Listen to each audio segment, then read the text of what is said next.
তারিখটা 1862 সালের 23শে মার্চ। মানে রবীন্দ্রনাথ ঠাকুর তখন নেহাতি 10 মাসের শিশু।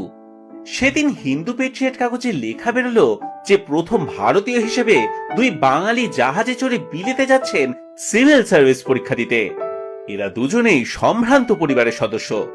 প্রথমজন হলেন প্রিন্স দ্বারকানাথ ঠাকুরের নাতি সত্যেন্দ্রনাথ ঠাকুর, আর দ্বিতীয়জন বাবু রামলোচন ঘোষের পুত্র মনমোহন ঘোষ। সেকালে কোনো এক ভারতীয়ের পক্ষে বিলেত যাওয়ার প্রতিকূলতা যে কি ছিল আজ আমরা কেউ কল্পনাই করতে পারবো না। আমি কেবল মাসের পর মাস জাহাজ যাত্রার কথাই বলছি না, সেসব তো আছেই, কিন্তু সেকালে কোনো হিন্দুর ছেলে বিলেত গেলেই কেলেঙ্কারি। কলকাতার তৎকালীন রক্ষণশীল সমাজ তাদেরকে এক ঘরে করে দিত, আর এইসব কাটিয়ে বিলেত গিয়ে পৌঁছলে সম্মুখীন হতে হতো বর্ণ বিদ্বেষের। এই সমস্ত প্রতিকূলতা পেরিয়ে এই দুই বাঙালি গেল সেকালের সবচেয়ে কঠিন পরীক্ষা দিতে।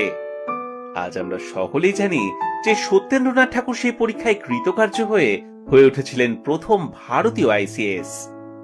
কিন্তু মনমোহন ঘোষ, তিনি দুবার পরীক্ষায় বিফল হয়ে বেছে নিয়েছিলেন ওকালতির পেশা, হয়ে উঠেছিলেন প্রথম ভারতীয় ব্যারিস্টার, জড়িয়ে পড়েছিলেন নারী শিক্ষা ক্ষেত্রে। তার বাড়ি আজ কৃষ্ণনগর কলেজিয়েট স্কুল।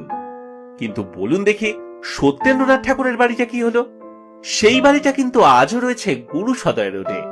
এই উত্তর যদি জানা থাকে লিখে জানান কমেন্ট সেকশনে।